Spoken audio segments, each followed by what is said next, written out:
welcome back to my channel. You already know it's your girl, it's me. I'm back.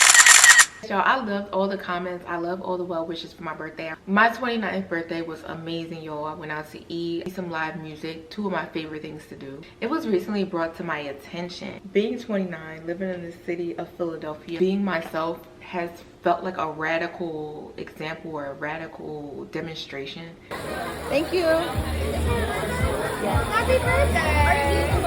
Oh, cheers, Papa! Woo! Thank you. How old do you think I am? You know, people just look at very small things that seem like it's everyday, seem like it's something that's easy to you.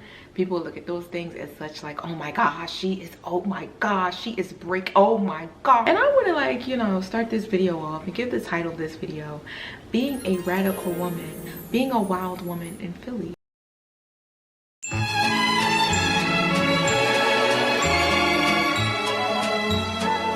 Just literally means being yourself. But before we get into the topic at hand, I do want to do this here. I want to do an updo, you guys.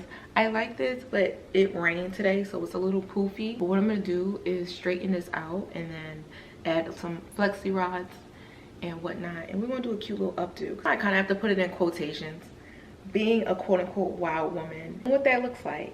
So have you ever had somebody walk up to you and was like, why are you wearing that? Or why are you doing too much? Or, oh, like, that's a lot. Or where you going? And you didn't even think twice about it being fancy. You like, in your head, you like, oh, you haven't seen fancy. Being a black girl growing up in Philly, everything really always feels like you're doing too much here. Like, and this is not me shitting on the place I live. Like, obviously, if I wanted to, I could pick up and move at some point, and I do plan to do that. But from where I grew up, the weird interactions that I get, as weird and as negative sometimes they can be, it's also kind of affirming. Certain interactions from people when I show up, I expect you to, you know, act the way you do. When you understand like what you give and the environment you're walking into, you understand what the interactions you're gonna get. And to me, it's just reaffirming that I'm myself. If I'm just getting good interactions all the time, then I'm gonna feel like I'm mirroring something that I'm not, because realistically in life, everything is not all one way. You kind of gotta laugh at it. I'm getting to a place, I'm getting there. I ain't gonna say I'm totally there. I'm getting to a place where I'm trying to laugh at it, because some people really be trying you. And like, when you grow up in Philly, like, really, you don't even have to learn how to fight. You just gotta look like you won't beat somebody up. To be quite honest with you, you just really gotta look like you'll take it there for somebody else. Okay, we are done with the flexi rods. We're gonna start in his face. I'm feeling a medium beat, because as much as I like my light beats, okay, sometimes you gotta pop out and show the expectation that comes with being an upkept woman. I'm not talking about pretty privilege. I feel like anybody can be attractive, so like the expectation with attractive women, they expect your personality to be a certain way. Especially in the city, you meet people and they think so highly of you, as they should. I had a friend one time who was from LA. She moved over to the East Coast. She was like, in LA, nobody even looks my way, but here, like, I'm like a whole 10. I'm like off the charts. People, when they first meet you, they do put you on this weird pedestal. They have this expectation of like your personality. A lot of inner things make me look highly of a person, but when you are attractive, people just associate these things. It's always funny the moment that people realize that my personality is not what they perceive it to be. In my journey with wearing what I want, Tumblr really influenced me when I was growing up as a teenager. If you was a young black youth in the early 2010s, you was wearing Abercrombie and Fitch, Hollister, Polo. Whereas me, I would be online and I would see like these really cute outfits on Tumblr, and I would want to recreate them. They're like my high-waist mom jeans. I would have on my bandeau with my racerback tee. I would have like the ripped stockings with the runs in them.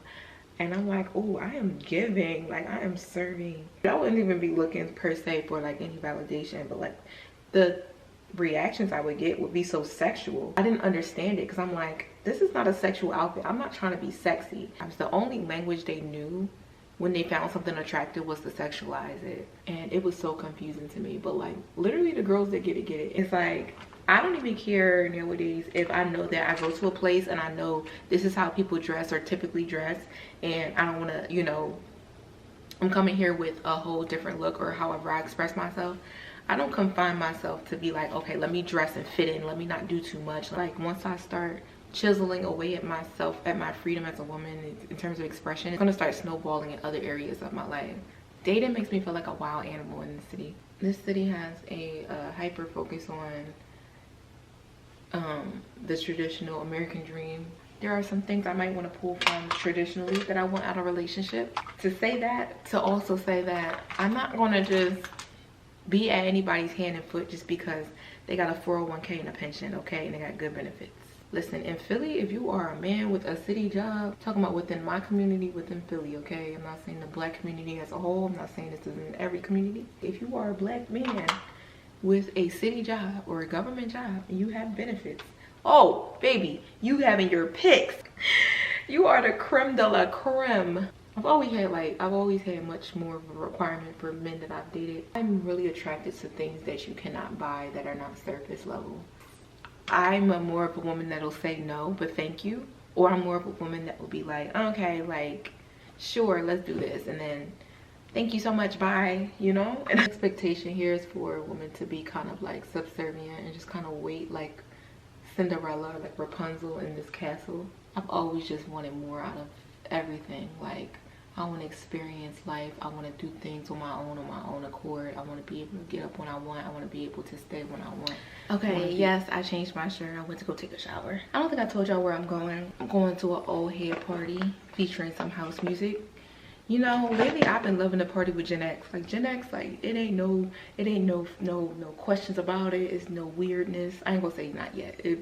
I ain't gonna say no weirdness. People is weird, but you know, people came what they came for, okay? They came to do their little house dancey dance with their couple. There's always couples there and they mind their business.